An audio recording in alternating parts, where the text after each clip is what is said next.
I'm Mr. Burns, and I'm here with Miss Makala, Hello. and she's just completed a book. So, and for our civics classes, we're talking about the American Revolution. So, she's going to come in and share some things about her book and writing the book, and some exciting stuff that she learned about the American Revolution. So, I thought maybe question number one. It's got a great title, "Worthy of Trust." Yep. Makes you really curious. Where did that come from?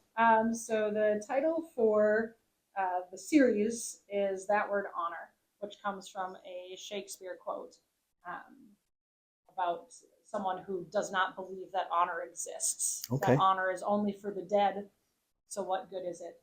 Um, but then the titles for each of the book in the series come from a quotation about Benedict Arnold, who is one of the real Okay. people that my character interacts with. Yes. And the quotation that this one comes from is in the front of the book.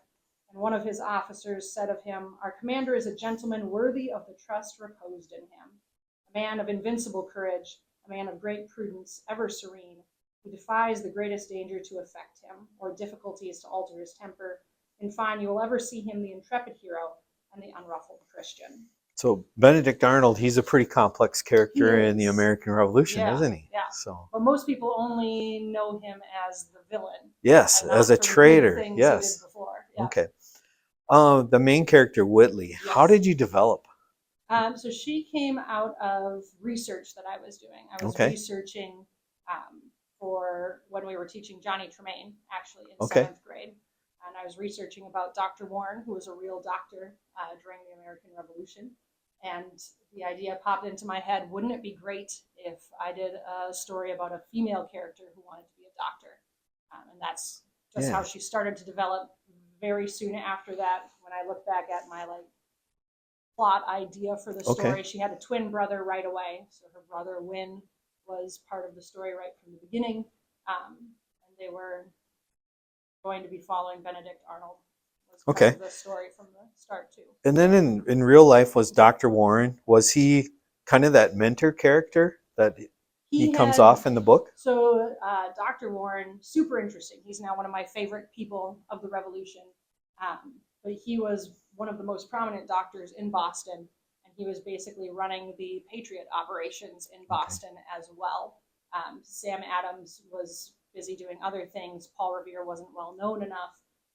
Dr. Warren was the guy to know and to go to. He was a good speaker as well. Yep. Because he was so busy, he always had multiple apprentices, at least two at a time, all the time. Okay. So he was a mentor for a lot of doctors. And two of the ones that are mentioned in this book go on to have careers in Massachusetts, not only in medicine, but one of them later becomes the governor of Massachusetts. Oh, okay. So Yeah. he mentored some pretty important people. Yeah. So tell me a few things that you found out about the American Revolution.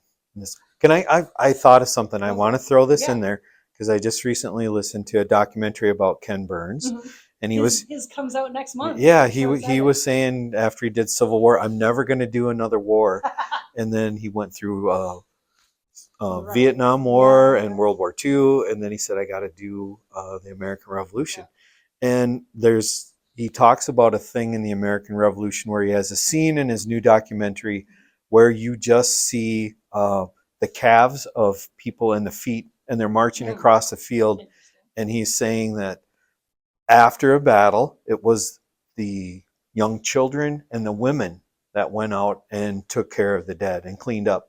And I something I'm kind of picking up on from your book too is that historians haven't done a very good job of telling the stories of women and very young people in things like the American. Yes. And Whitley's a very young person in here. Yes, I would say that is true. I think it's hard, especially the further back in history you go, unless you were a very prominent woman, like Abigail Adams, who was educated, did a lot of writing, left behind a paper trail. Okay.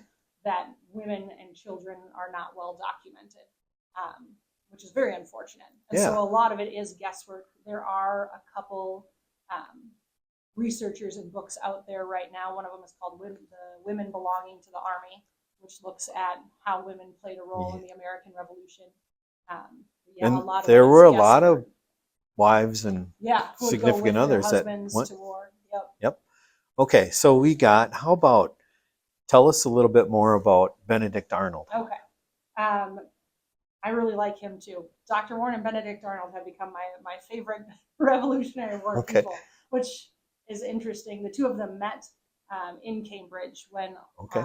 Benedict Arnold comes after Lexington and Concord to offer his services to the army.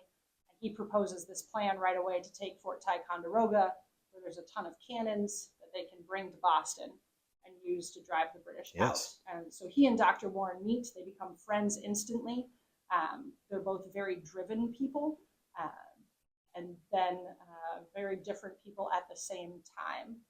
Benedict Arnold is very ambitious and very protective of his reputation, which gets him into a lot of trouble throughout his army career. If he would have just been a little bit more flexible, probably wouldn't have rubbed so many people the wrong way. But early in the war, he's a hero. So he goes to Fort Ticonderoga, which is in upstate New York, and helps Ethan Allen and the Green Mountain Boys capture the fort. He is the logistical one and tries to take charge afterwards, and Ethan Allen does not handle that well. The two of them don't get along. That even pops up when they invade Canada. Is the rivalries between the generals. Instead of working together, they're trying to one up each other. Yeah. All the time. And then Arnold does help with the invasion of Canada. He takes a back route through Maine, which he thinks is going to be a shortcut. Not a shortcut. It's awful. But he ends up making it up to Quebec City and helping to besiege the city during the winter of 1775. The attack on Quebec. Yeah. He's injured. He's shot for the first time in the left leg. Doesn't lose the leg, which is pretty miraculous because usually if you had a bullet wound to the leg or arm, it was coming off.